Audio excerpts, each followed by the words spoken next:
On the first day from Tarnag, Eragon made an effort to learn the names of Undin's guards.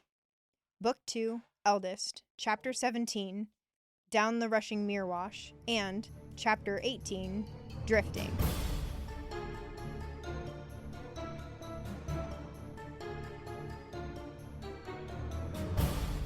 Welcome to Eragon Back Again, a podcast where we explore Christopher Paolini's inheritance cycle chapter by chapter.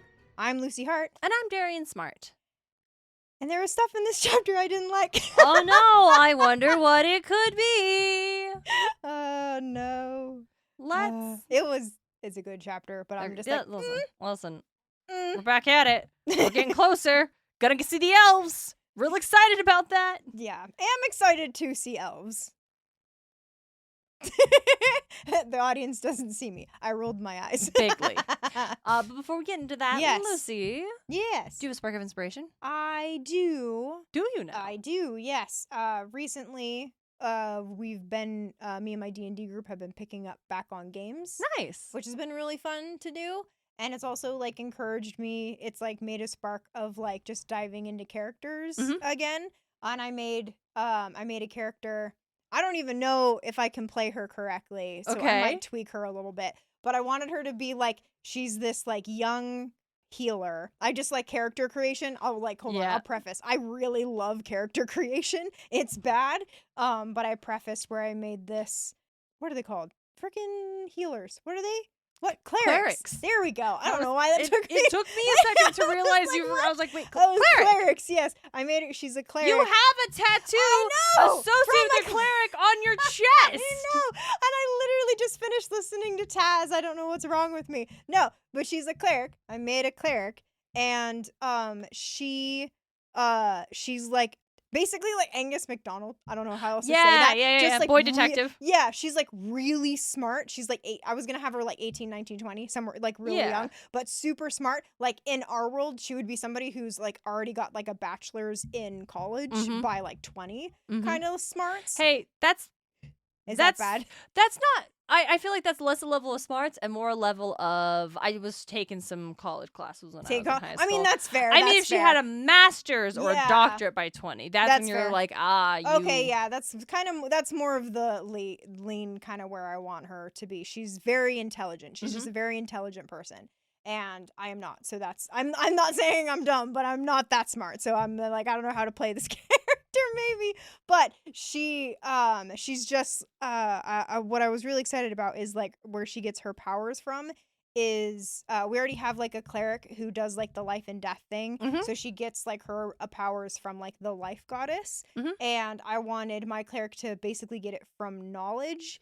And it's like specifically she gets her powers from the knowledge that all things will come to an end. Ooh. Like all things have an end. Yeah. Like finite ending. And like that specifically is where she gets her abilities, which I thought was really cool. Yeah. So I was very excited about that. And just like thinking about her background and things like that got me really excited. And then just real small tack on my other character, Thea Brightmoon, who's a Dhampir, which I find hilarious.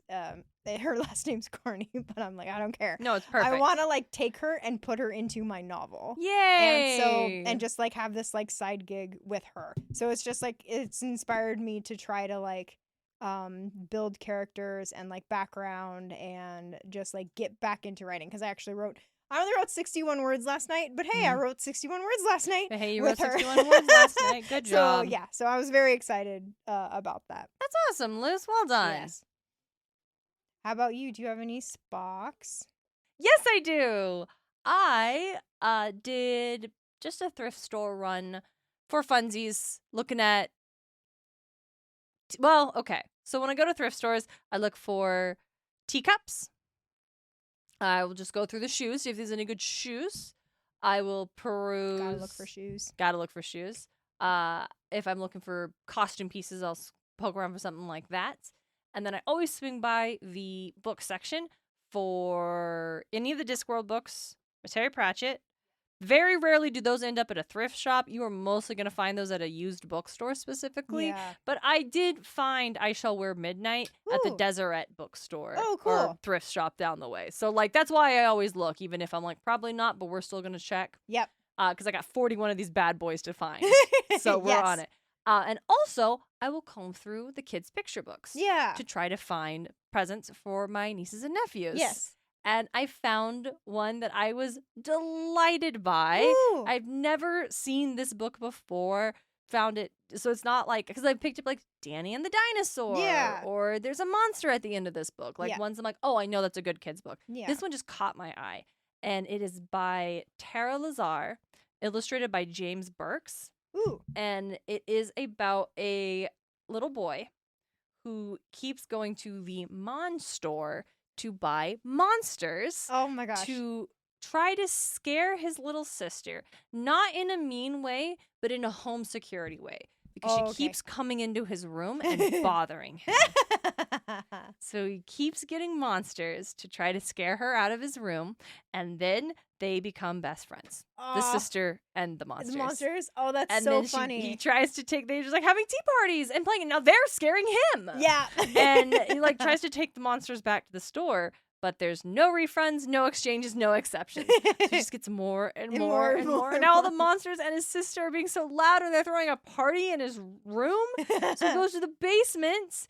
To see, I stood there and I read the whole thing. Yeah. Also, you gotta vet these, because like, what if they got something weird? Oh, and for old- sure. You know, Got listen, weird. I mentioned Yeah. Danny and the Dinosaur earlier. Weird old-timey racism on page 2. Yeah. So now I vet these before I buy them. But he finally just goes down to the basement to sleep, and then his sister comes down there and she's like, "Can you help? There's something scary in the room." Yeah. So her and the monsters are all scared. And it's like a tiara, but it's like really pointy and jagged, and it's casting weird shadows. So like, it's a joke that the little sister and the monsters are afraid of like the pretty princess crown. Yeah. And he thinks about leaving it just to keep terrorizing them because he's annoyed. But Yeah. no, he's the big brother. He's got Yeah. to protect his sister. So he gets rid of the crown, and they're all so happy. They can't return the monsters, and they can't all fit in their house. So Yep. the kids open up their own Monstore. Oh, that's cute. Yep. I like that. And my nephew, well, I have 3 nephews. Yeah. He's 18 months, and his mom, my sister-in-law, just gave birth to a little girl. So now he's a big brother and has a little sister Oh, who's yeah. definitely going to annoy him. But, Yep. you know, they're siblings. They're going to love each Yeah, other. for So sure. I thought that was a perfect book. And also, my other nephew has a little sister, and the other nephew's about to have a little sister. They're all boy-girl pairs with the older Yeah. brother, little sister. And so I do want to find this book for Oh, all of them. all of those. That would be right? so good. I was planning, like a family book. yeah, like That's everybody's so got a copy good. of this book, because it was really good. Because it's not just like, oh, the premise is cute and like Yeah. funny, and you know I love a portmanteau, Uh-huh. but also the illustrations Yeah. are striking. Like they're very Yeah. strong. The monsters are all like fun to look at and like really distinct without ever seeming either too cutesy or like weirdly unsettling in like Yeah. a negative way for the context. Mhm. I really like. So this is my spark of inspiration. Just like, this is a really cute book, and I was already, the reason this nephew got it is because I was already planning on going and seeing them that Yeah. evening for dinner. So it could, if I'd been seeing anybody could have ended up with Yeah. this book first. But they got that one, and I want to find it for everybody because I just think it's like, oh, it's a cute sibling vibe, a cute book, Yeah. a fun message in it, just a sounds silly, awesome. yeah. So Spark of Inspiration, which is a really solid kids picture book. Yeah. That's awesome. I Do you feel have like it? I don't. I gave it to them Oh, you already. gave. I That's know, right. You said yeah, that. I know. was like, and I want to and see the other it. thing is, I do feel like I need it for my personal collection. And the problem with that is, I've given these kids lots of picture books for my personal Yeah. collection. Like multiple books that were mine on Yeah. my shelf, I have given to these children because it struck me that it's the right one to do. Yeah. It's like, oh, I had a copy of The Answer, the picture book version of that episode from Steven Universe. Yeah. That I bought forever ago and I had it for the longest time. And then when this nephew was born, instead of like cards, they're like, oh, get us like picture books and put the message in there. Yeah. And I'm like, okay, I gotta find a good one. And then my brain was like, I gotta give Johnny's kid the Steven Universe book. Yeah. My brother Johnny and I watched all of Steven Universe together, and I'm Yeah. like, oh man, God, I can't believe I'm gonna give Johnny my Steven Universe book. So these kids have got a lot of my books. That's cute though. But That's yeah, really cute. Monsters. So yeah, if you a fan of children's picture books, which I'm a big fan of children's lit in general, and I think this was a really good one. Yeah. Or if you are in the market just to find a solid storybook for kids, like This one, I would rate it very highly. It was strong. Yeah. The Monstore, Tara Lazar, and James Burks. Yes. That's super cute. All right, let's get into it. Yes. Down the rushing mirror wash. On their journey to Elsmira, Eragon learned some history. Mainly that Brahm founded the Varden, and that Hrothgar adopted Oric and named him his heir after Oric's parents passed away. Eragon also gets a language lesson, learning that his sword, Zarak, means misery.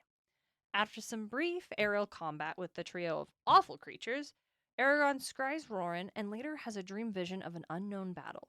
Speaking with Arya confirms Eragon is having visions of the future, sparking a conversation about fate and destiny. Drifting. A training session ends abruptly when Eragon experiences a painful attack from his scar. On the verge of losing hope, Oric gifts Eragon with a brain teaser puzzle to get him out of his head. Later, Eragon has some big feelings about Arya and learns some bow-making fun facts. Yep. So we're getting to the... Hey, listeners. I feel like we have to like do Hey, just a little listeners. like BT dubs, guys. We're a spoiler-free podcast. But I also feel like our opinions on Angela and Murtagh sometimes veer not so spoiler-free. Yep. And we've, in the previous book, given many indications that we don't necessarily love the direction that Helene decided to take. It's too spoilery. It's too spoilery. I don't want to say that. What I will say is that I feel like early on I had a lot of negative feelings about, I don't like that we're naming all these landmarks. This is so annoying. Yeah. And I've actually grown to find that very endearing. Yeah. I'm way into it more. That was the growth for me. That was an early arc of the Yeah. podcast. We're about to get into probably the big chunk of the rest of the book is going to be reoccurring theme of Lucy and Darien being annoyed at the way Eragon thinks and treats and acts around Arya. And I will give you a spoiler alert. That's not going to be an arc. That's not going to change. We're not going to grow to be like, actually, we like this now. Actually, we understand what this was for. Actually, no. Actually, no. I didn't like it when I was reading this at 12 years old. I don't like it at 31. It feels like a young man trying to write romance and not knowing how to do it well. And then the other part, if it was just Arya being like, you're 16 and I'm a grown-up, be one thing. But it doesn't really feel like it's that sometimes. Mm-mm. So, and I guess I just wanted to, like, if you find there, I think sometimes when I'm listening to a podcast and I get to a part where I know, like, the hosts are gonna hate this, and I get to hear him be like, this sucks, and I'm like, I agree. It's like super fun. Yeah. But I know sometimes they'd be like, that's annoying, and we're not gonna harp on this, right? Like, I think or do our best not to. when it becomes more frequent, we'll acknowledge, we'll articulate what it is that isn't working for us, and acknowledge that a lot of it is because we find the conclusion of this piece of the overarching story largely unsatisfying in the outcome. So, I guess if it annoys you and you're like, I don't like hearing them complain about this, I totally respect that. Yeah. That's what that skip 15 button is for. So, we begin. We begin With a bunch of names. some names. That's fine. It's important that we know the guards' names. I do want to say, in the audiobook version, every time the author says Shurg9's voice, he always says it as Shurg9. Always. Well, there like, is two yeah, R's he's like and no Shurg9. vowels. I can't say it how he says it. He goes Shurg. He like rolls the R every time. Shurg9. Shurg9. Yeah.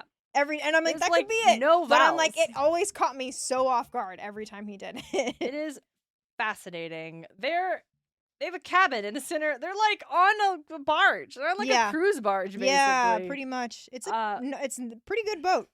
It's great. It doesn't say Oric is fishing. It just says he's like smoking his pipe. But I'm picturing Oric as fishing. As fishing, right? Oh, it for feels sure. like he's got his boots off, his feet up, and he's fishing. He's just enjoying himself. There's a bullfrog croaking in the reeds, which he's is really fishing. cool. And that I feel it. Yeah, and it's also like I also really like Paulini kind of setting the scene where it's like this is a very tranquil, like, it's so tranquil and peaceful. You can hear a freaking frog or toad or whatever croaking. Wait, Angela said there's no such thing as toads. No, there's no such thing as frogs. No, so that is a toad. What did she say? Witches can't do anything bad with toads if toads don't exist. Okay, so it's a frog. That's right. It's a bullfrog. It's a bullfrog. It's a bullfrog. It's a bullfrog. It's not a toad. Yeah, it's a bullfrog. It's a bullfrog. I have to catch myself now every time I say toad. Every time I say toad, I mean frog. I do love this like lore we get. Yes. I also love like Eragon just decides at sometimes the wildest moments. Like, what does this have to do? Like, I'm not mad. No. I do think he just says like, hey, tell me more about Brom and the Varden. Yeah, I also do think he's what, 16 now, and he's so 16. He's 16. Still's got like all those energy, and I mean he is like probably super bored. On this, not a lot and so going he's on. like, hey, I haven't thought about Brom in a while. Hey, or like I've been thinking about Brom for a while. Hey, I want to ask you this question. Just like and his thoughts just going. Oryx's actually going to answer questions because we know Arya just doesn't 90% of the time. Yeah. Or she'll give us a cryptic answer and then somehow just walk away, and you're like, okay, thank you so much. This was super fruitful. And it's like, we know Eragon from the jump. He always like likes engaging. He likes asking questions. He's very inquisitive. Exactly. Yes. So it's like not out of character for Eragon to be like, hey, what was Brom like? Yeah. It's just like out of the blue. Sometimes they're just like, I've been meaning to ask this for a while. And so I love how it's described here. Yeah. It's a little nitpicky, I guess. We come to the first part of, I don't like that. Me personally. Or can you tell me why Brom joined the Varden? I know so little about him. For most of my life, he was just the town storyteller. He never joined the Varden. He helped found it. After Galbatorix became king, Brom was the only rider still alive outside of the Forsworn. But he wasn't a rider, not then. His dragon was killed in the fight at Doru Aruba. Well, a rider by training. Brom was the first to organize... Did I say that right? Brom was the first to organize the friends and allies of the riders who had been forced into exile. It was he who convinced Hrothgar to allow the Varden to live in Farthendur, and he who obtained the elves' assistance. Why did Brom relinquish the leadership? Perhaps he never wanted it. It was before Hrothgar adopted me, so I saw little of Brom in Trondheim. He was always off fighting the Forsworn or engaging in one plot or another. And that transitions us into a new fact. Oryx's an orphan. Yep. We knew Hrothgar is his uncle. Yeah. We didn't know he's also his legal guardian. He adopted him. He's his dad. He's an adopted dad, and also Oryx his heir. Yeah.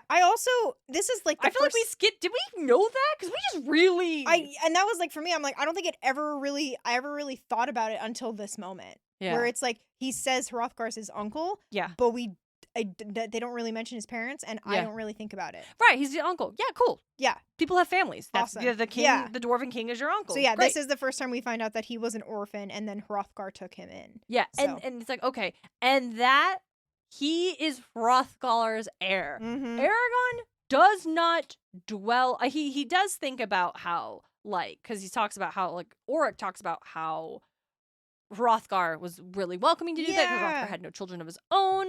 Eragon thinks that, Hrothgar's been really kind to me too, looking at the helm with the mark on it. Yeah. But like I think he doesn't. It's like, Eragon, did you not clock on the fact that your buddy Oryx here just told you he's heir to the clan?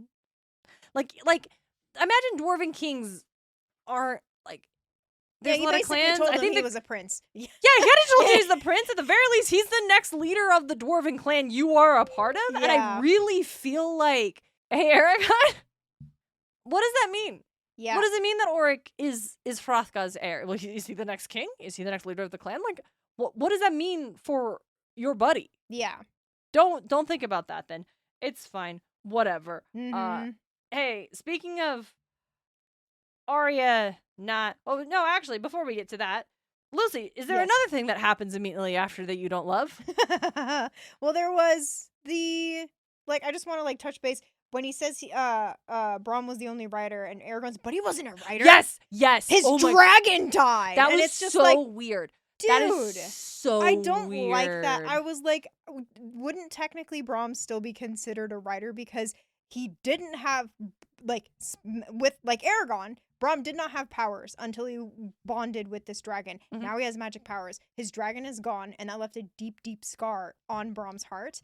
and he still has his ability with magic. Not as strong, Of course. but he's still. I'm like, I think Brom should still be considered a writer. I mean, And that yes, and it pisses me. It pissed me off so bad. I think it's supposed to communicate something more about Eragon, Yeah. because Auric is like, he's like the only writer Yeah. that's not under the control of Galbatorix. Like, yeah. this is something that Auric believes is something he says it was before his time, so it was Yeah. something that was communicated to him by Hrothgar, by other leaders Yeah, of the Varden, by the yeah. people around him, that Brom is the only writer not under Galbatorix's control. Yeah. That is how Brom is viewed Yes. to the people. Yes. And I think this interaction is meant to not communicate what we, the reader, are supposed to believe Yeah. about Brom, but what Eragon believes about being a writer. Yeah. Or underlying, as we talked about, Eragon is 16. Yes. And his youthfulness and kind of the sometimes simplistic way of viewing the world Yeah. when you haven't gone through experience, when your depth of knowledge hasn't grown, right? When Yeah. you're still learning. And even though Eragon's been through a lot and he's got a lot on his for shoulders, sure, but yes. if he views being a writer as like he's not a writer because his dragon died, and Auric's not going to argue him, he's like, fine, a writer by training then. Like, you want to get into weird semantics, but yeah. and so it also begs the question, like, if something were to happen to Saphira, would Eragon stop considering himself a writer? Yeah, that's true. And it's like, I don't think he would, because Yeah. because as we've talked about a lot, the idea of a writer initially and this is also maybe just like Eragon falling into a weirdly like almost juvenile perception of writers, one that I Yeah. feel like he has or should have moved past by Yeah. now. Yeah. Where his early idea of a writer is these magical, fantastical warriors that ride on dragons. Yeah. Right? Like, that was all he understood of what a writer was, based on Yep. like the fantastical stories about them that he grew up hearing since the time he was pretty young, right? Yep. And as his journey has gone on, as he's been encountering the Varden and seeing the pain that the Empire is causing and the harshness of the world Yeah. without any force of good or justice to protect it, he has started to realize that being a writer is not just flying around on the back of a dragon. It is having a responsibility to people, to Yes. organizations, to like, you have influence. Let's use that. Yeah. And so he understands, or he's grown to understand the weight of what being a writer means. Yeah. So perhaps what we're supposed to understand is that Eragon views any authority he has solely from Saphira being there. Interesting. Yeah. Yeah. Is it that if something were to happen to Saphira, would Eragon believe he no longer has... Because I believe he no longer has any weight or authority to make change, because I don't believe Eragon as a person would just stop fighting. Yeah. No, right? I don't like, think so. I think yeah, if for something sure. happened to Saphira, Yeah. he would still fight with the Varden. He would do Yeah. exactly what Brom did. Yeah. Because I think the same way where the revolution, rebellion, however you want to say, Resistance. resistance, all the R's, what helped Brom through his dragon's loss was that. Yes. And I think that would be the same thing with Eragon. If he lost Saphira, I think the thing that would help him like push forward is like, we still need you to fight this king. Yeah. And he'd be like, okay. And And you I need just to like help us. Like, right, you don't have a dragon anymore. You Yeah. don't have this great magic. You can't Yeah. fight on dragon back against Galbatorix and is it Shuriken? Shuriken. Shuriken. Yep. Shuriken. I'm just like, it's not a ninja star. Shuriken, yes. I want to say Shuriken, but it's Shuriken.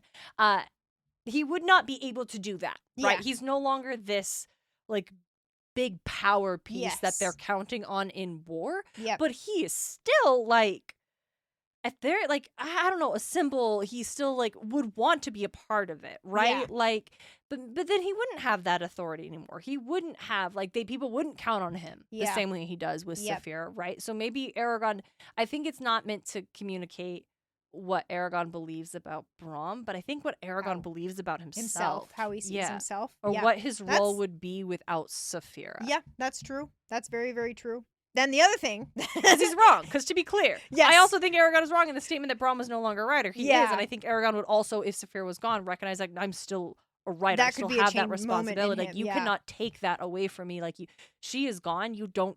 This world took her. They don't get to take this from Yes. me. The only person that gets to take it is if he would relinquish it, and I don't think Eragon ever Oh would. no, I don't think he would. Absolutely not. Yep. But yeah, no, the other thing that I did not like, but I thought it was really, really cool, was that they're going down this river. It's twilight. When the afternoon twilight arrived, the dwarves hung a round lantern at each corner of the rafts. The lanterns were red, which Eragon remembered was to preserve night vision, which I think is very, very cool. And then he stood by Arya and studied the lantern's pure, motionless depths. "Do you know how these are made?" he asked. "It was a spell we gave the dwarves long ago. They use it with great skill." For me, For you.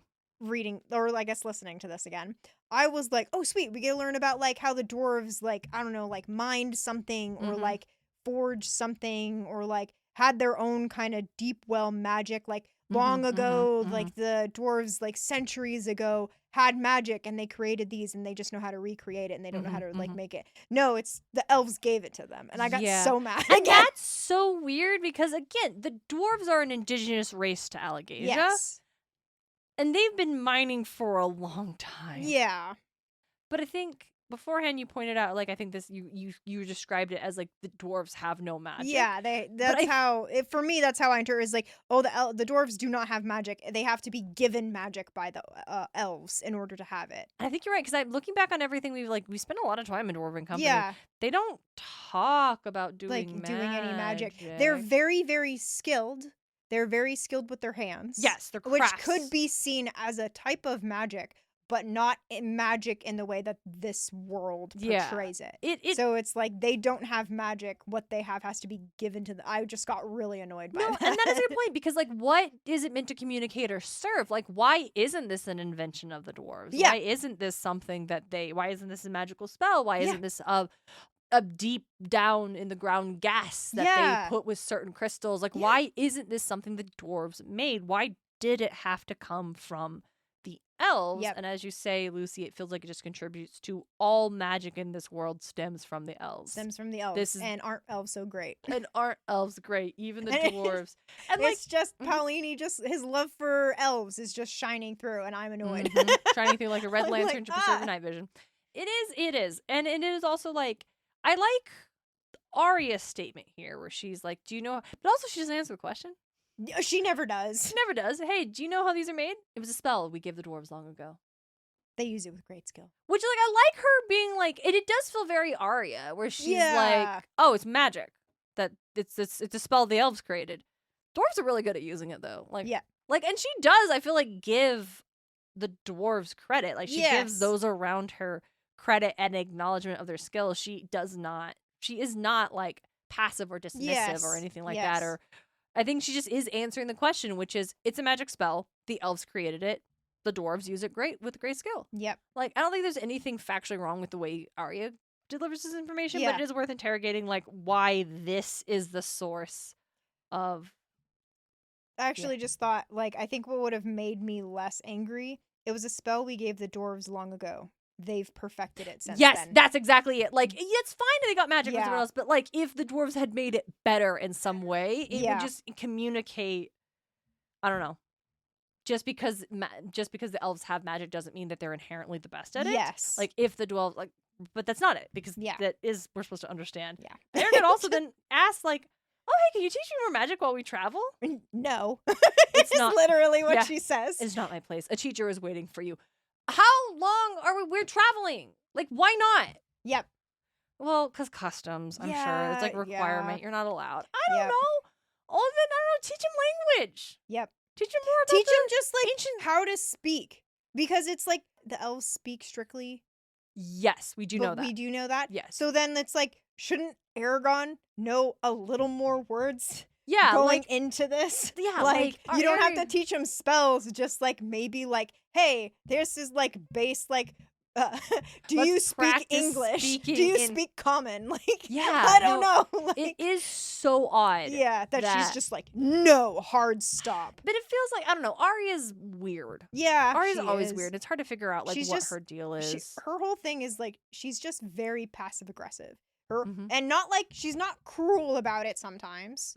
And she's not like malicious about it. She's just always kind of passive aggressive.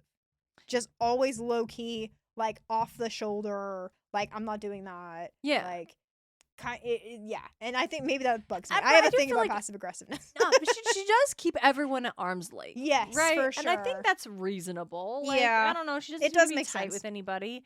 And also, Eragon's a 16-year-old human kid that keeps making puppy dog eyes at her. Like, yeah, you keep it at arm's I length. would be like, oh no, like, Oh no, please, we can't. please You want to no. spend more one-on-one time together? I No, mean, that's absolutely child, fair. That's no. absolutely fair, honestly. But it is odd that it doesn't even come up. Because the next thing when she says, no, there's a teacher waiting for you.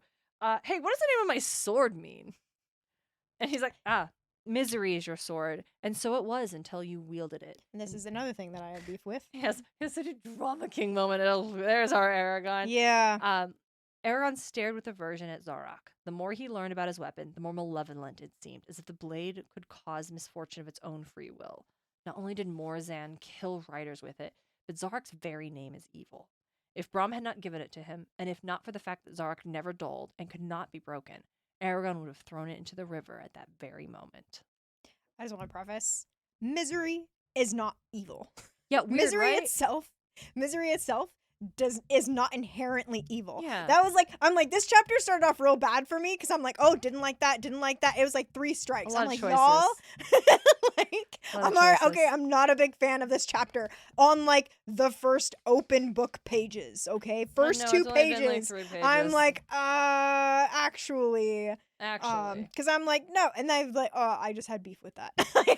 It's Like, so misery itself is not evil. Okay. Yeah, I mean, like experiencing misery Yes. sucks. Yeah. The things that cause misery typically are no good. Yes. Sometimes they are natural forces, things that we cannot control in the world, Mhm. right? Things inside our own heads. In our own bodies. Hey. And in our own bodies, and those things, the experience of misery is human, and it is not weakness, and it is not Yes. eternal, even though it feels that way. But like, why isn't it like misery causer, misery bringer, like Yeah. the thing that, which I mean, is a sword, and Yeah. and it's named misery because I think maybe that's also the communicated intent. If you name your sword misery, you are meaning to cause misery with this Yeah. weapon, which is like also, hey, real quick. When did Morzan name the sword? Did he name the sword? Where did he get the sword? Yeah. Did he have it from the time he was just a writer before he like decided to throw in his lot with Galbatorix? Probably. Because it's also who names the sword? Yeah. Who made the sword? Is this it's magic? I'm gonna guess elves. We're talking about all good things seem to come from the elves. Is this an elven made blade? Yeah. Did the elves name it? Yep. Probably, because it's the name of the ancient language. I feel like the dwarves don't use the ancient language. They have their own language if they're going to name something. So we know it's not dwarven made, it's elven made. Do elves name their swords, or does the person who gets the sword name the sword? Yeah. Right? Like, is it, hey, I'm a young writer and I need a weapon. I really like this red one. It's called Zarok, which means misery. Okay, I'm probably 17 and edgy as hell. Yeah. So like, also, I mean, that's fair, right? it's like he's got his skateboard and it's just misery on the bottom of it. Like, that's the vibe. Except it is a weapon, right? Okay. Yeah. But like, that is the vibe. So we're trying to figure out, like, one, Yeah. did he just happen to get the sword that was already named Misery? I don't think we can put I think we just got to question why the person who made the sword decided to call it that. If Morzan is the one who named his sword Misery, Yeah. when did this happen? Because if it was before everything broke bad and he decided, I'm going to throw my lot with Galbatorix and betray all the other writers, then there was some red flags Yeah. that Yeah. maybe we could have addressed. It's like, hey, why did he name his sword Misery? We're dragon riders. We're supposed to be like hope and Yeah. justice and stability. Hey, y'all. I think there's something wrong with Morzan. That's a big red flag. He seems over like, there. I think he's the kind of guy that would throw a sword at a 4-year-old. No. Yeah. That's probably not good. We should probably look into that. Yep. I think it honestly would have been better if he like on the nose if you just named the sword like Killer, and like that would be inherently evil. I think. Deathbringer. Deathbringer. Yes. Again, even Misery Bringer. But Yeah. like again, this is a real language. Like Paolini Yeah. has gone Paolini all yes, talking. Yes. And this is a whole language with linguistic rules. Mm-hmm. Zarok means misery. If he wanted to call it something more, It'd be longer. It'd be longer. And weapon names are typically just one word. So, like, fine, whatever. I don't care. It is kind of, the thing for me is Eragon being like, I feel the impulse to throw it into the river. Yeah, that's a just a very, like, sword. 15-year-old. I'm trying to remember, like, kind of small like, swords have being short names, and now I'm trying to remember the Lord of the Ring Aragon's sword name. And I can't remember if it was one word or an actual, Well, like... it has two names. Yeah. Before it was broken and after it was reforged. and after it was reforged, yeah. But regardless. Doesn't matter. I I'm mean, it does matter. I just can't remember. Yeah, I'm debating on saying something. I'd like, no spoilers for you. Yeah. Oh, is this in the book? Is it Murtagh? A little bit. Oh, don't I say just anything. want Go away, Lucy. I don't want to say anything. I just want to be like, listeners, no Murtagh spoilers, please. Oh, okay. That's all I want to say. Oh, interesting. Yeah, remember, hey, y'all. Remember? Hey, I haven't read Murtagh yet. Yes. It's for you. I Yes. can do it whenever I wanted to. Yes. I'm not reading it because I commit to the bit when I do a podcast. Yes, and I'm very excited for that. So much like, funnier no if comments. I go in just totally as a reminder. blind when we get there in 4 years. Right? Oh, goodness. Wow, I really hope they make the show. Not what we're talking about right now. No yes. Murtagh spoilers, and the show's not real yet. Yep. And then we get a cool, like, what I like about these next two chapters, we're kind of combining them so I don't feel bad kind of doing this. Yeah, that's the They've point. spent so long, like, inside of a mountain, and they talk about it, I think, in Drifting, where they don't really fly a lot together, and now they can. Yeah. And so I'm, like, feeling their joy, even though they don't really talk about being super excited to go flying, I can feel that, like, almost relief and, like, joy, even though they don't really mention it. Yeah. Just, like, knowing it's been so long. But that was, like, I really like, they go flying, and that's when they meet the Fangher. Mm-hmm. And I think, honestly, it's kind of sad, too, because they're like, oh, are they dragons? Yeah. And that's really unfortunate. And then they get closer, and it's like, they're almost like, they're like a distant cousin of dragons. Like, they kind of look like them, but not really. Yeah, like, you can tell there was probably some way, like, distant evolutionary ancestor where they broke off. Yes. But, like, a very, very long time ago. Yes. Because, like, they kind of look like dragons. They're, like, scaly, winged. And they have... more serpentine. But their scales don't glimmer. Yeah, they're more like camo color. Yeah. To I think blend in with the forest when they hunt. And they're also distinctly animalistic. Yep. Not animalistic. They're animals. They're more feral. Yeah. Yeah, well, they're not as intelligent as Oryx says later. Like, I think we would, like, they're like wolves. Yeah. Almost is what they are to yes. Saphira. Where, like, Saphira is intelligent. She has complex thought. Yes. She is able to communicate to other species by magical means and all these other things. These creatures cannot do that, but they are able to attack mentally. Yes, which is really cool. Yeah. Their piercing keen was mental as it was physical. It tore through Eragon with a savage strength, seeking to incapacitate him. Saphira felt it too.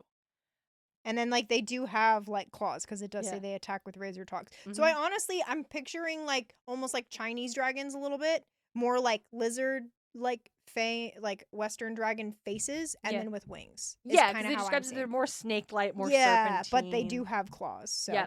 I also love, was like, when Eragon breaks their concentration and that attack stops, he reaches for his magic. He's like, okay, I like this. I listen fair. Don't kill them. I want the experience. Which I just love. I love that so much. This is like one of the first few times she's faced an enemy airborne. Yes, not usually a thing she gets to do. And you know, she's thinking about, one day I'm going to have to fight Shuriken. Yep. And I got to be ready for that. I've not had that skill. So I do love, she's like, no, don't kill him. She's like, I'm going to do this. And she's got this. And she's got this. She handly's got this. Also, she can breathe fire. Yep. I love that's the whole, like, descriptor. Mm-hmm. I absolutely love what happens when she breathes fire. Do you want to read it? Yes, I'll read it. Okay. Saphira, this is like they're chasing her. Saphira, whatever I said. Mm-hmm. Saphira flared her wings, looping right side up so she faced the other two as they converged on her. She arched her neck. Eragon heard a deep rumble between her ribs, and then a jet of flame roared from her jaws. A molten blue halo engulfed Saphira's head. flashing through her gem-like scales until she sparkled gloriously and seemed to be lit from within. That's Gorgeous. amazing. Gorgeous. Amazing. Prose. Love Yep. it. I think in the there was 3. Okay, and then I think she takes one out, and then there's only 2. Yeah, she kicks one, and then 2 of There them we go. run Where at her. did one of them go? It's great. They go back down. You almost threw me off. Yeah. Almost, but not quite. Yeah, and I like how she's like, ha ha ha. She's all smug about it. Yeah, then they land back, and he's like, hey, what's that?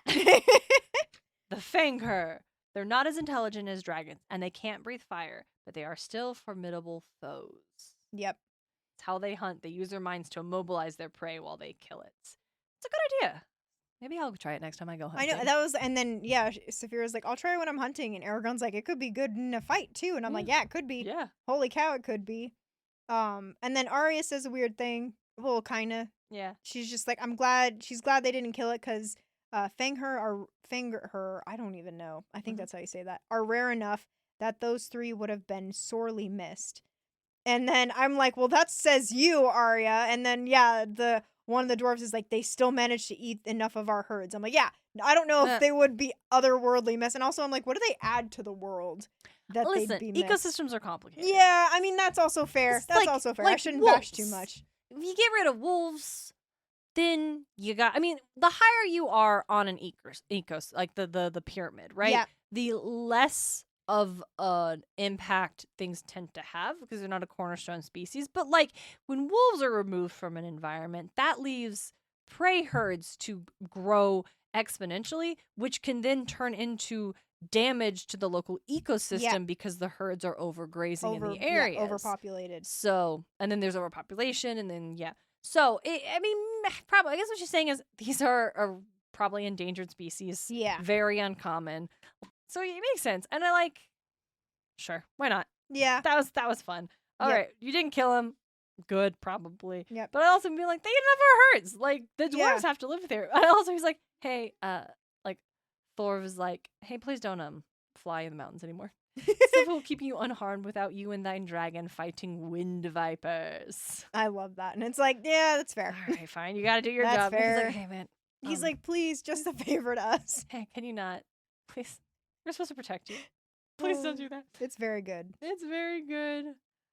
Okay. And then the Fist of Steel. Yeah, that's like thing, the next thing they like, set up. They set up camp, and Eragon notices that one of the Shurgnine, it's the fun guy's name, Shurgnine.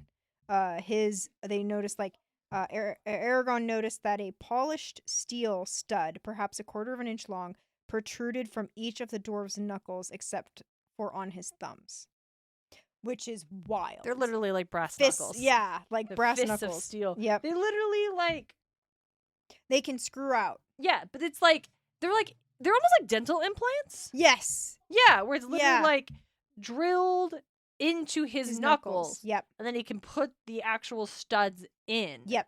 But he can also remove them. That you don't remove an implant. That's not what I'm saying. Yeah, but it's that kind of like it's that kind of basic concept.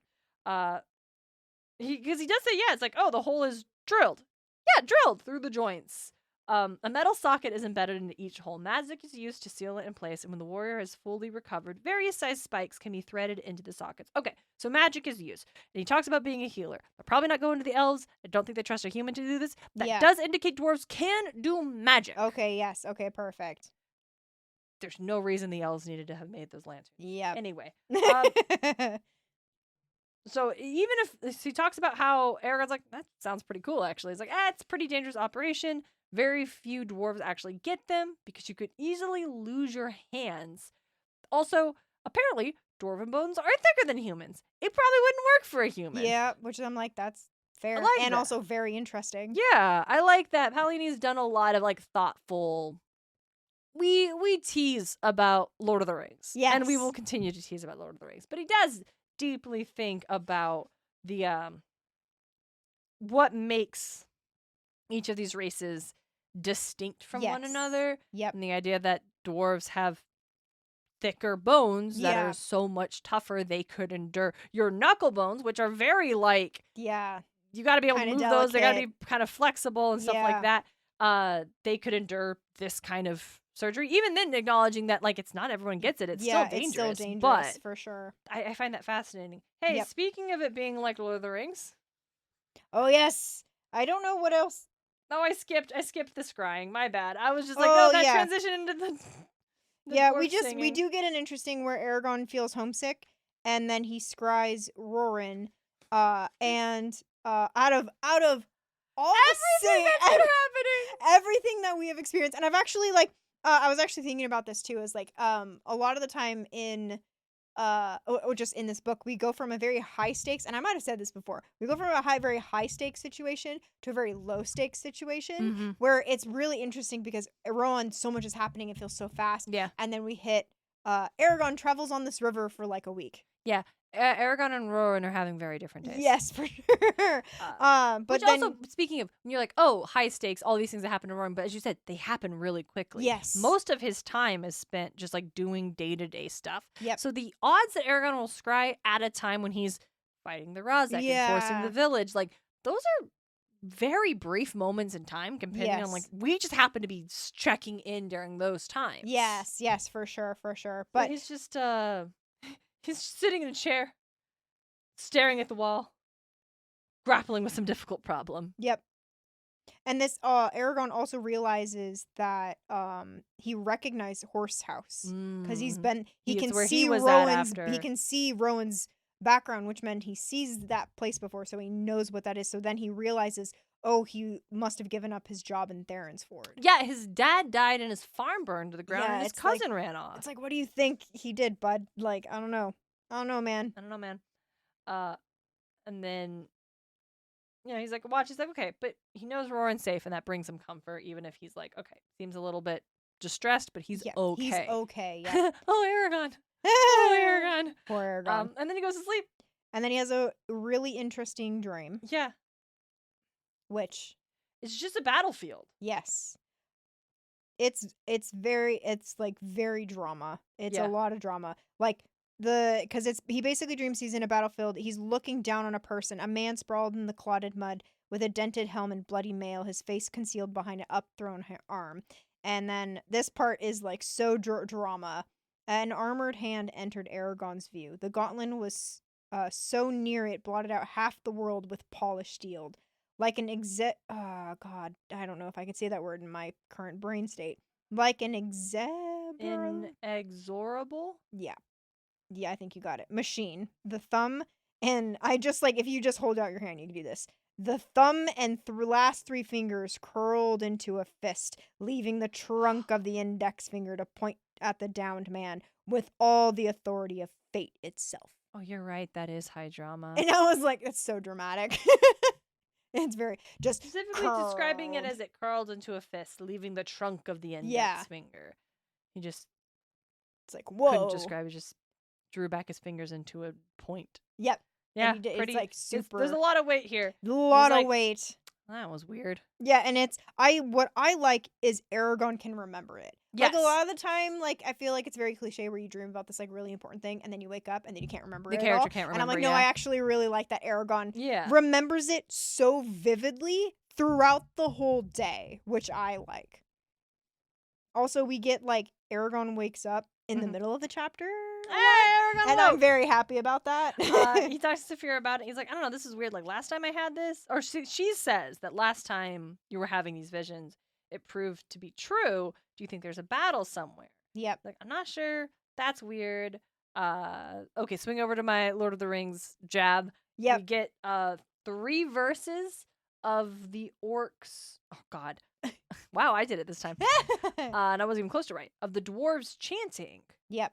And has a very Misty Mountain. Misty Mountain vibe. Which is great. Yeah, because then it's like, like you said, there's only one that starts singing, and then the other dwarves join in. Slipping into Dwarvish. And I'm like, I bet that sounds better in Dwarvish. Yeah. I bet, like, the melody and the rhyme is stronger when it's in Dwarvish. It's like I said, very Misty Mountains. He goes and talks to Arya about it, and she does. This is the thing we talked about last book. Yes. It's like, can we confirm what's going on with these visions? And this is confirmation that Arya's like, listen, sometimes people have visions of the future. Yep. And we don't know why this is.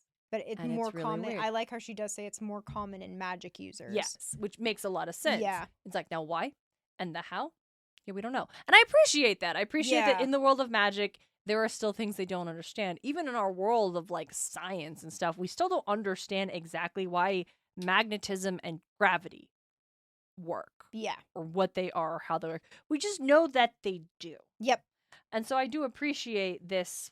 Sometimes the world is weird, gang. Yeah. But the big thing is, hey, looking to the future would be really, really hard because you need to know who and what and when, and like that's just not gonna happen. Also, don't ever try to scry the past. Yeah. You will That's die. just the magic will just kill you. It's too much magic. You Yep. can't do it. And also that makes me go like, Eragon could have died when he tried to scry Arya. If Arya hadn't been real, he like dreamed that and he tried to scry her. He could have died if Yeah. he just dreamed of this like woman trapped. Yeah. Like I'm like, oh, Eragon, you're playing with Just magic does a when you're lot. really Right. like, he doesn't oh, have bud. no idea. Oh, bud, like you how could have like, lucky ooh. he is. Yep, like, oh, you're so glad that was one actually something that was happening, and two, like, something current and not like your dream weird past or present self. Right? Like, Yeah. whoo. Which brings us into drifting, a pretty short chapter. Yes. There's only a couple of big things that really stuck out to me personally. Obviously, chapter opens with Eragon trying to do a little bit of like just training. You Yes, described it as it's Tai Chi. It's Yeah. like his move. Well, like one thing, just real quick, they actually exit the mountains and now they're in open plain, which is big. Dwarves are very unsettled about it, They which don't is love this. fair. Yep. But then yes, we go into Eragon. With excruciating slowness, he looped Zarek over his head and brought it back down with both hands. And for me, like, I took Tai Chi for like a year or and a Yeah. half or something. And I'm like, that really reminds me of a move from Tai Chi when you practice with the swords. You get, like, certain belt level and you start doing it Yeah. with your sword. And I still have my sword. I really don't remember anything. I really wish I did. Anyway, but it really reminds me of Tai Chi. And then he gets faster and faster and faster. And then he has an attack. Mm-hmm. Which, It's- like, totally incapacitates him. Like literally, he's in so much pain. Yep.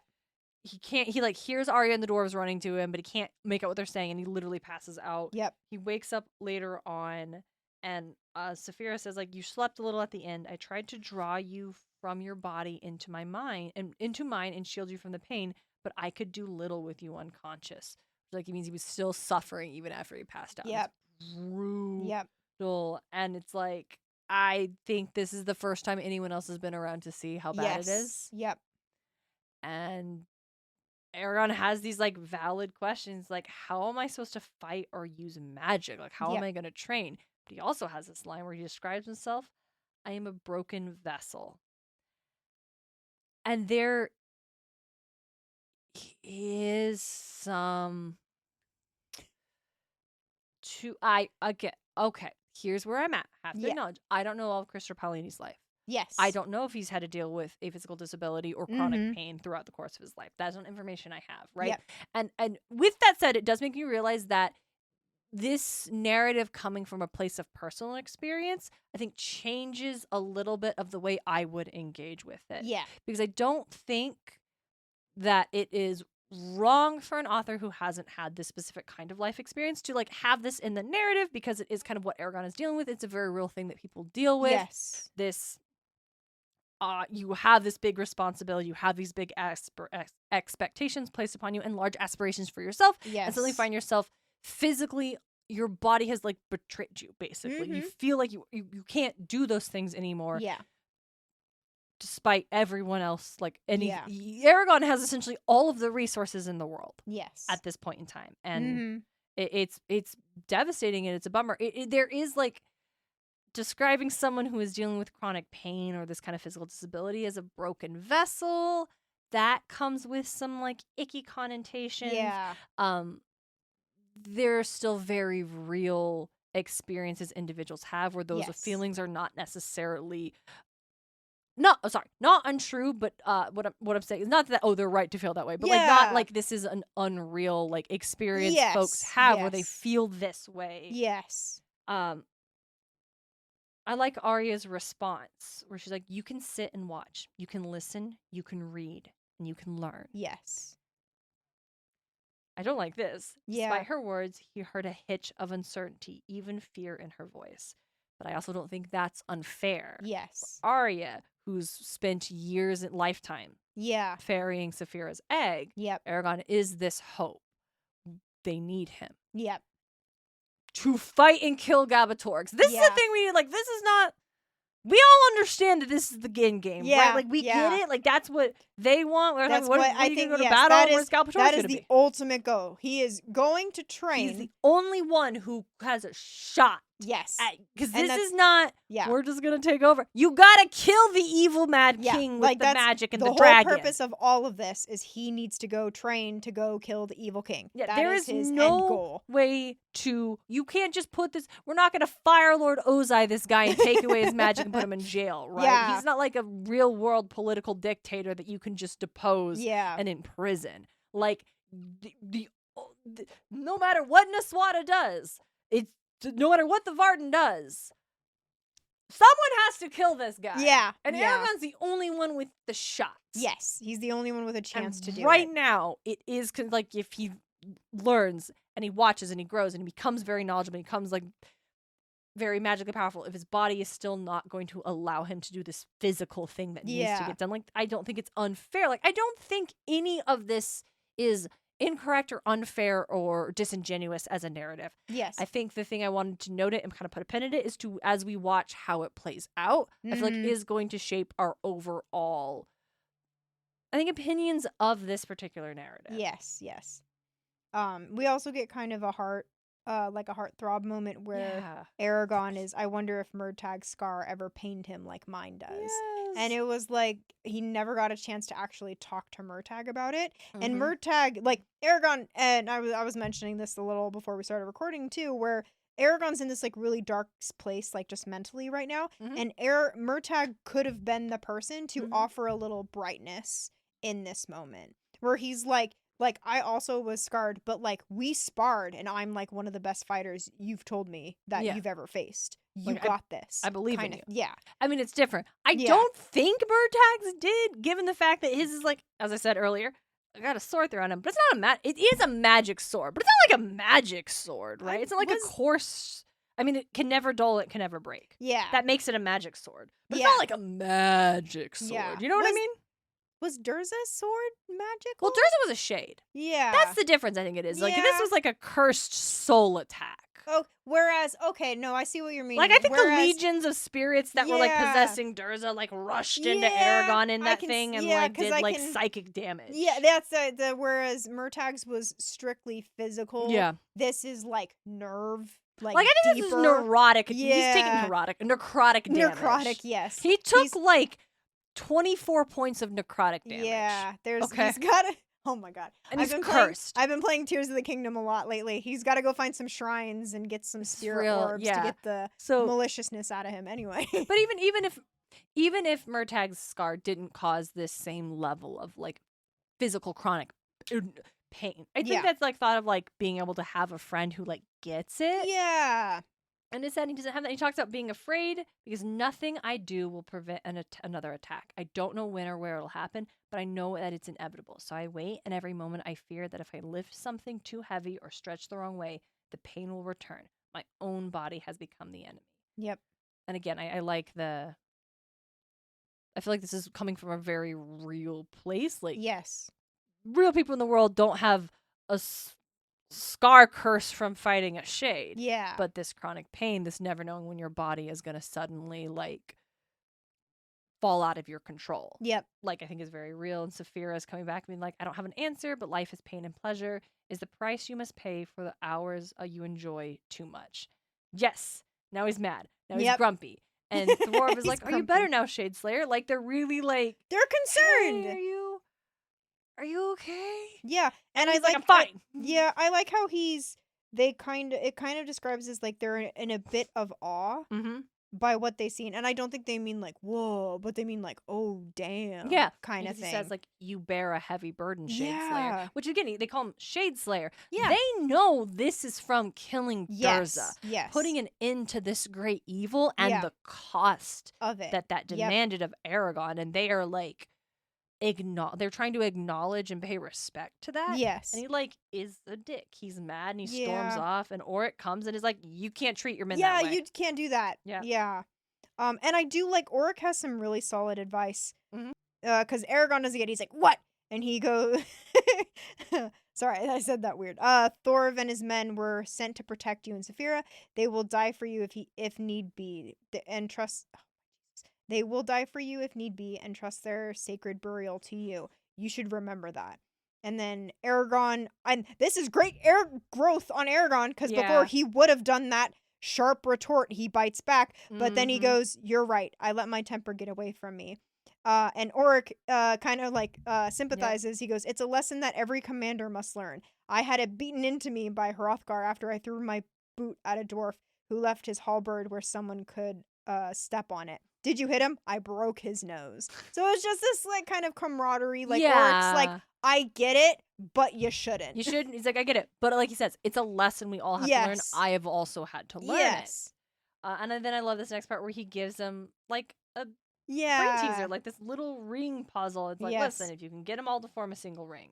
I found it I found it useful for distracting myself when I'm troubled. Yep. Thank you, murmured Eragon, already entranced by the complexity of the gleaming nest. Yep. I'm like, yeah, exactly. And then then he starts tinkering it for a bit, and then it says, absorbed by the challenge, he forgot the terror he had just endured. So it worked. It worked. And if you can figure it out, you can keep it. I like that. It's like like Eragon says, like, I don't know when this is gonna happen next. I can't stop it. All I know is I live in constant fear because I'm acutely aware of it. Yep. So Oric gives him something to get out of his head for a little bit. And I like that. I like that a lot. That is very helpful. And then right here, Eragon woke right before dawn. Not the beginning of the chapter. Hey! We get a lot of fancy prose describing Saphira and Arya like standing together and essentially like watching the sunrise, which is great. Yes, and they both look cool and badass. And I do like the callback where Eragon remembers Saphira watching the sunrise when on her like first day. She just hatched like hours before, and it's very good. And I do like I love Saphira's descriptions in all of this. She was like a hawk or a falcon with her hard, sparkling eyes under their bony ridges, the fierce arch of her neck, and the lean strength etched into every line of her body. She was a huntress and endowed it with all the savage beauty that the term implied. Love that. Love it. Gorgeous. Yes. Dragon. Absolutely. And then we get Arya. And here's the thing. This in and of itself, separate from everything else, I also love. Yes. Arya's angled features and panther grace perfectly matched the dragon beside her. No discrepancy existed between their demeanors as they stood bathed in the dawn's first rays. Like, yeah, she's an elf. Yeah. She's a badass. We've talked about, like, I think we've had a lot of, like, obstacles of being annoyed with Eragon and sometimes, like, being like, Arya, what the hell? Yeah. But, like, prologue episode 1, we were fawning over Arya, this badass warrior. Woman, like, she's great, and she is. Listen, she's an elf. She's a warrior. She's a combat. Like, we like Arya. Yes. Most of the time.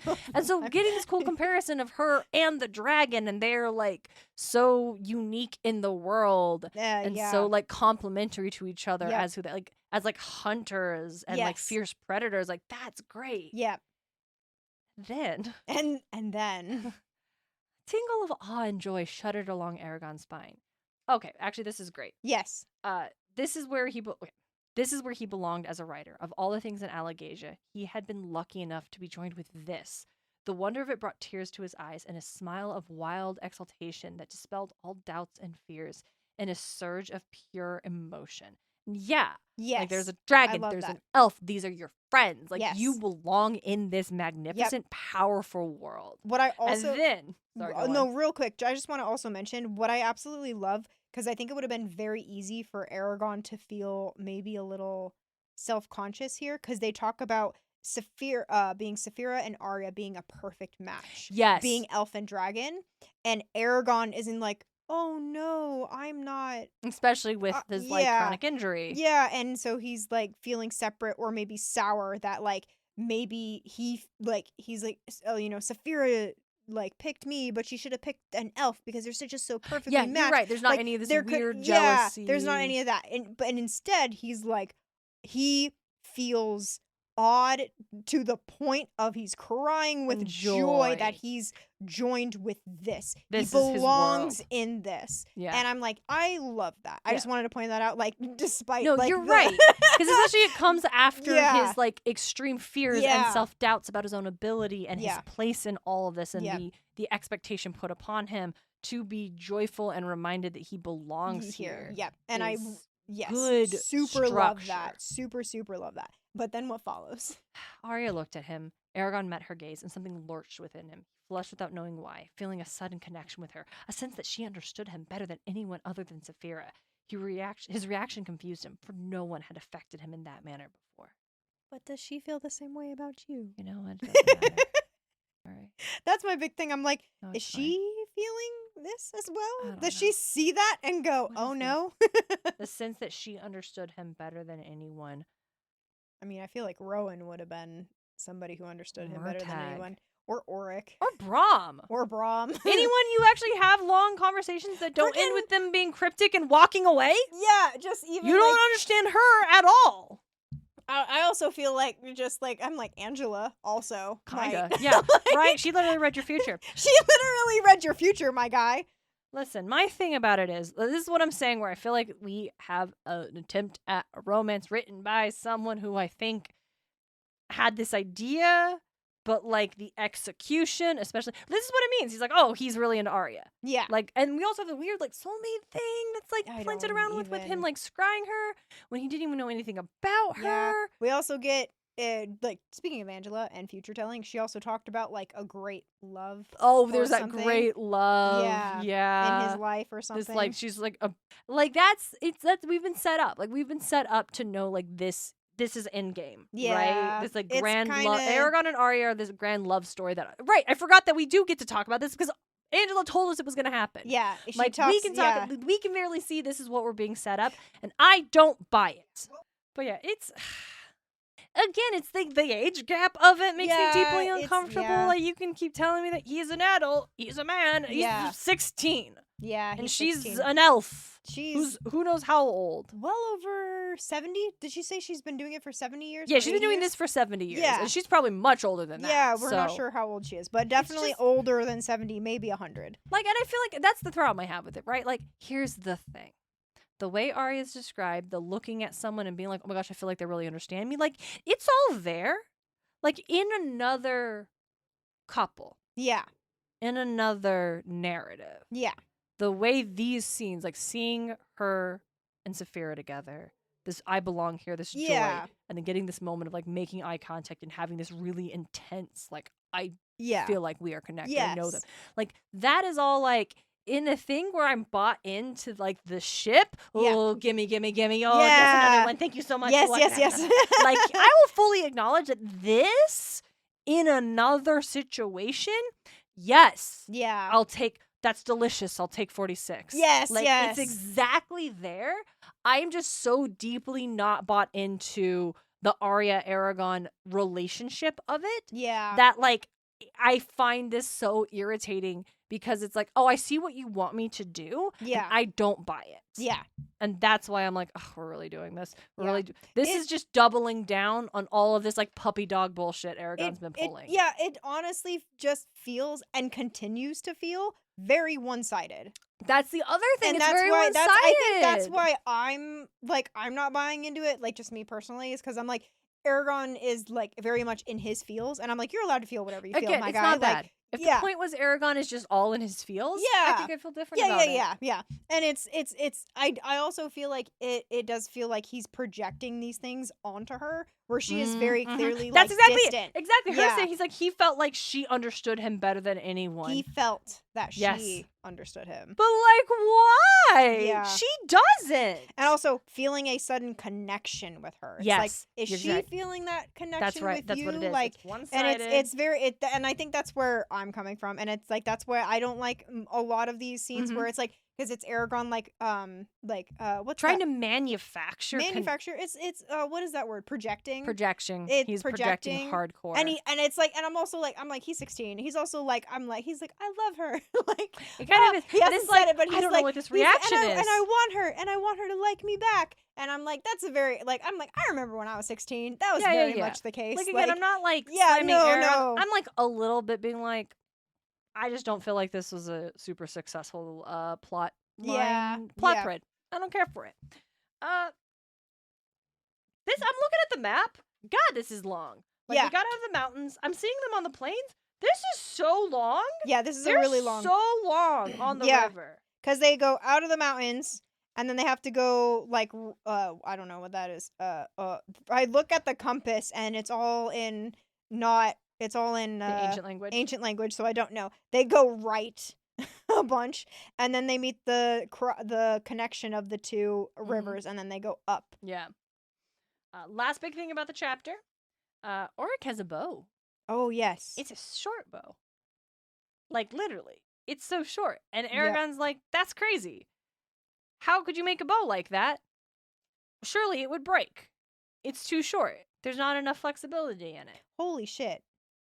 Sorry. I just realized I was listening. I'm also, like, I was trying to think of there was anything before, but the dwarves bowed to the peak when they saw it, and it's the last mountain they see. Oh, this is right before they go hunting, and I'm trying to find this last mountain, and I think it's this last mountain that's just, like, on the map a little separate. I'm like, how far have they fucking gotten? Not very at all. I'm like, that's bananas. Anyway, sorry. No, listen, it's got a lot of traveling to do. It makes sense that we haven't gone that far. Yep, but I was just like, you just said that, and I was like, hold on. They did bow to that mountain because it was the last one, and then they go hunting. Yeah, sorry, I got really No, you're good. I was like, what? The reason I want to take time on the bow. Yes, like, please. Wait, what is it made out of? Like, what wood? He's like, oh, you can't make a bow this short out of wood and cast an arrow more than 20 yards. It breaks or follows the string after a few shots. No, this is an orgal horn bow. Yep. He's like, horn isn't springy or flexible enough to make a bow. Ah, that's because you have to know how to treat it right. We first did this with Eldest horns, but it works quite as well with an orgul's. And he goes through the process of, like, this is what you do, and you boil it, and you go through all this entire process, and it's, like, really feels like Christopher Paolini was like, could you make a bow out of a horn? Like, and he learned how to do it, and he's like, yes, I'm going to tell you how you do that. And it's like, good job, Chris. I saw you did the research. Thanks for citing your sources. Yep, for sure. So that decoration, he lets Eragon shoot it, but you're going to owe me an arrow. I love that. Far. It shoots super far. And then Eragon calls it back with magic, and then Auric is delighted. He's delighted, yeah. He's super excited. Now I have an even 2 dozen. Yep. And then he asks Arya, hey, do elves use horn bows? And, well, you're so strong a wood would shatter if it was made heavy enough for you. We swing our bows from the trees that do not grow. And then she walked away. Hey, Auric, what's your bow made out of? It's made out of Urgle horn, and I'm going to tell you the step-by-step process in how we make this.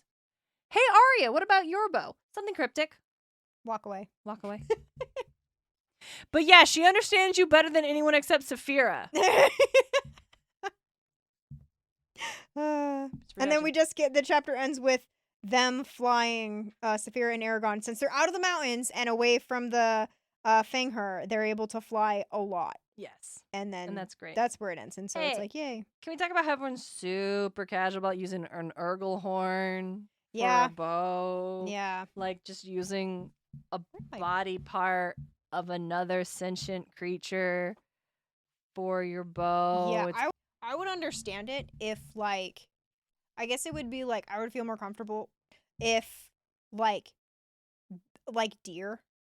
Well, exactly. That's what they say, right? Like, the first thing is they learned how to do it with those, like, horned the creatures. Goats. Yeah, the goats, yeah. And then they learned we can do it with Urgle horns. Yeah. What I was saying is, like, if the Urgle horns were like deers and they just fell off. Oh, that makes sense. And so, like, I'm like, I don't know, that's still deeply disrespectful. Yeah, and that was the thing. Like, I'm like, it's a weird. Because again, they don't just fall off. You get an Urgle horn by killing an Urgle and cutting off its head. And we, like, at this point, we know nothing about the Urgles. and their culture if they I was gonna say if they have one, but we know that they have language. I was gonna say we know they have language and they have clans. structure, I think they have clans. They've talked about clans. Yeah. They have like hierarchy. Yeah. Right. So but this is, I just want to bring attention because again, it's part of our checklist of who is monstrous. Yes, and like, that goes with they don't really see them as people. They're not people. They're monsters. So they can use they're putting what you were saying. They're putting them on the same level as their beasts. Yeah, as they're just a beast. Yep. Hey, we figured out how to like make bows out of these beast horns that we use. We can do the same thing with Urgles that we kill in battle. Yep. And it'd be like, it is the same thing as if they've been like, oh, that's a human femur bone right there. Yeah. That's human. That's like, for me, I'm like, ribs. Ribs might be flexible enough to do it. Yeah, something like, oh, that's a human rib bone. What the But no, Eragon there's no reaction to it. There's no thought about it. Yep. There's no mild discomfort by it because Urgles are monsters. They are not people. They do not get the same courtesy. Yep. Even a passing thought of discomfort of using a sentient creature's body in this way is not considered. And just cataloging who gets to be a person. Yeah. And what that says. You know, I just thought about this. In the book series, The Ranger's Apprentice, there are beasts that kind of remind me of like orcs and Urgles. They're not quite. But I don't think they ever do that. Are they just like horde monsters? They're kind of. They're like they're monsters with like low level intelligence that can be dominated mentally, and then like this evil guy has dominated them, and so that's his army, and they're very ferocious. But when the bad guy is killed, they go back to being super docile and like not aggressive. They're just chill. They're just super chill and like don't really do anything. But like not once do the people ever like use their parts. To do anything. Right. It's and they also just don't, when they become completely docile, they don't like go hunt them down and try to kill all of them, even though they've terrorized their land for like over 50 years. They don't go hunt them down. They just kind of let them go back to the mountains. And we also know, because after Eragon kills Durza, the Urgles will turn on each other because they were all being controlled by Durza. Yeah. Like, we know that. Yep. And then they still and they went after the ones that ran away. They went into the tunnels hunting them down. Which, okay, I get that. You're at that. Yes, they were being controlled. I get that too. You can't let them go tell anybody else where this is. Yeah, that's fair. That's very that fair. one I'll give you. Yes. But it's we still know that they were. That doesn't excuse that village like a horribly slaughtered. Yeah, it like, doesn't. You keep thinking back to that. Yes. But it's still like. But also those slavers. Again, I think about the courtesy and the humanity that was recognized with them. Yeah. And that Murtagh killing that guy was reacted with such visceral horror in Eragon. And that learning that dwarves use Urgle horns as their weapons is... He gives it about as much thought as he does learning that Hrothgar, Oric is Hrothgar's heir. Yeah. That's where we're at. Again, I think that just falls into Eragon doesn't think about dwarves. Yeah, that may just be what it is. Like, that's literally, I was thinking about that too. Like, they have this long ass journey down this river, and not once is he like, "Hey, teach me your language. Let me teach me dwarf." Have we? Yeah, I'm Dwarvish, so that I can speak the language Arya's of not the clan that magic. I've joined. So I'm just like, fuck. Anyway, I'm like, yeah, he's just bored. He's just sitting there fiddling around with a puzzle, learning the language. Brom would be upset. Brom by the would way. be so disappointed. I think Brom so disappointed to learn. This is ridiculous. He'd be like, "This is a good opportunity. You just got accepted into this dwarven clan. Learn their language." Nope. Anyway, can't do that. All right, Lucy, what is our writing takeaway from this episode? Oh goodness. Hey, don't be afraid to write something, even if you think you wouldn't be good at it. Yeah. Listen, we're going to criticize this Arya Eragon thing. We don't really like it. And maybe there was a way for it to have been constructed in a way that we would have gotten on board with. Mm-hmm. And maybe that's what it is. Maybe it is just a early author who does have a deep well of talent. Like, we see that all the way through. Just hitting a place that wasn't well honed quite yet to really mold this into... Because again... mild spoilers, but looking back at the 5,000-foot view, I see what he was going for. Yeah. I just don't love the journey. Yeah. And so maybe there's a version where this would have worked better. But us being like, we don't love this, and maybe it would be better if he did it now when he's more experienced. but you don't get that experience if you don't try. Yeah, absolutely. So, No, I hey. agree. I like that. Yeah, I think the thing is like, hey, don't be scared to write a thing, and if you don't think you're not hey, if you don't think you're going to be great at writing a thing, you should still write it. Yes, I think Give so yourself too. that experience. Yeah, absolutely. And that's I feel like that's just with writing in general. Like you practice. You practice in every like if I were to read stories I wrote like 10 years ago, I'd be like, "Oh no, like oh my god, I was so cringy." But the thing is like at the time I thought that was really good, and then you can just you improve from there. So like even if you write something and you're like, "I love this." And like don't I feel if you write something and go, this isn't good now, but it will be better, like I'll be better later on. That's true because I've done that too. But like, yeah, don't hesitate to write something. If you want to write it, my dude. Just write it. Yeah, just write it. Yeah, like don't write even it. worry Don't about be afraid to write it. Just write it. Yep, just write it. And then maybe some snarky queer podcasters will talk about how they didn't love this thing, but still love a lot of other things. Yeah. Like, it's fine, whatever. Yeah, Write it. Also, it's just like write it. Don't be if scared. if it makes you happy and you're happy with it, then screw everyone else. Like Yeah. literally, that's what I do. And I would like for our side quest. Yes. Hey, y'all got any ships you were on board with from the jump? I just finished Taz. Is it Kravitz? like Sockets? Like, yeah, Kravitz, absolutely, but like spoilers for Taz, Lupinberry, like Oh, Lupinberry! oh, hands down. Yeah. Hands down. All right, you did the Taz ones. I'll just talk about Magnus and Alec from the Shadowhunters. There you go. I mean, did 12-year-old Darien realize that these were gay characters the first time she read the books until they were just outright kissing in front of everybody? No, she was very sheltered and had no idea you could even be gay, which is crazy, but also explains a lot about me. But even then, I really like these characters. Mhm. So it's absolutely Magnus and Alec from the Shadowhunter books. I like it. I like Love it. I have an email. This email was sent to us from Kayla on March 10th, it. forever ago. Yeah. And I've been meaning to get to it, but every time I'm like, okay, time to read the email that Kayla sent us. I'm like, oh, this is kind of a longer episode. I'll save it. I can't keep saving. We're just going to read the email. It's not even that long of an email. There you go, yeah. But Keftha Frikaya, hello. I love the greeting in the ancient language. Hell yeah, lean into it. I wanted to share a geode with you lovely folks that I feel you would truly enjoy.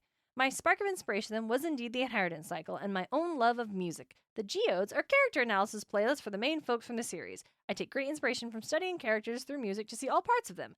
And they linked Eragon and Murtagh ones. And that's awesome. And they have ones for Braum, Roran, Arya, Aswada, Katrina. I will absolutely be sharing these in the show notes of this episode because that's awesome. Yeah. And I love a character playlist. I love the name of the Eragon one is Inheritance the Writer. Ooh, nice. Oh, the first one is Run Boy Run. By Woodkid. Yeah. Ooh. This song. This is probably not picking up well on the mic. We also can't be playing music on this podcast. But yeah, I absolutely. Dragon Rider, yeah. Yeah. Demons from Imagine Dragon. Nice. So, and then we have Murtaghs, which I can't tell you what it's called, listeners. Don't worry about it. But also, looking at it is great. And, I think, I mean, hey, if you're reading this along with us, don't look at this playlist just yet. And if you know why I might be saying don't look at this playlist yet, then you can probably look at this playlist. Lucy? Oh, yeah. Yeah. Great name, though. No notes. Yeah. No notes. Yep. Because I see Katrina's one is called The Butcher's Daughter. Roran's one is called The Farmer. Oh, very good. So, The Emissary. The Storyteller. I love that. I love having them, the vibes. Yes. It's so good to have fun. the vibes. Always So good to have fun. the vibes. No notes. But yeah, I'll just put links to that. And I'll just put a link to all your playlists if that's okay, Kiki. Yeah. If it's not, tell me and I'll take it out of the show note description. But these are super fun. Again, don't click that Murtagh one if you don't want spoilers. Yes, spoilers, no free. Okay, one more thing I've been putting off. I've been meaning to tell you all about it, and it's like, oh, the episode's too long. Oh, wait. But, like, I'm just going to do this today. Yeah, We have merch. Yes, we And have merch. By the way, there's merch now. I actually designed stickers. There's glitter stickers. That's just the podcast art. Yep. And those are fun. That's pretty standard. Yes. There's also a stickered set. What's your spark of inspiration? And ask me about my geode. Yeah, very good. And they're paired together. If you want that, that's available on our merch store, which is musesofmythology.com/merch. Because I'm already paying for another podcast to have a website that has merch hosting capabilities. Yes. I'm just not gonna do it anywhere else. Yep. So everything's just on the one. I have 3 different podcasts that have merch, and they're all just gonna be listed on the Muses website. Yep. I already have access to it. So if that's something you want, you could order it there. Yes. You could also support us on Patreon. Yay. For just $5 a month, you could join the Dragon's Keep. We Yep. talk about other dragon things. dragon stuff. Not just, Eragon or dragon hordes that dragon-type Pokemon would have, but like, the Baker Dragon. Yeah, we just recently did Dragonheart. Dragonheart. I almost Yep. said Ironheart. Ugh. Dragonheart. Yeah. And Dragon Tales. Yeah, that was a fun one. And the Reluctant Dragon. Yep. And a bunch of silly nonsense. We're doing Nimona next. Yes. It's great. And it's super fun. And for just $5 a month, you get access to all of the bonus episodes. And if you want, we'll send you a thank you letter. And then it'll have all 3 stickers in it. Yep. And if you have support us on Patreon and you do have your address available and you haven't gotten a letter from us, that's because I tried putting a wax seal on it. And that means it didn't work. I got to reach out to some folks and see if that worked. Oh, no. I hope it did. If not, I'll just mail them more stickers. Yep. It's not the end of the world. But yeah, that one is patreon.com/EABA if you'd like to join the Dragon's Keep. Yes, dragons is plural and also possessive because we are all the dragons in the keep together. But if you want to join us there, then you're going to help us build towards our goal of continuing to support the show, buy things we need, invest in merch, invest in new art, get Lucy to Epic Universe so she can meet the toothless meet and greet puppet and cry. I will. These are our long-term goals. I will cry. But thank you all so much. Yes, and thank you. Until next time, she's Lucy Hart. And she's Darien Smart. And this is Eragon. And back again.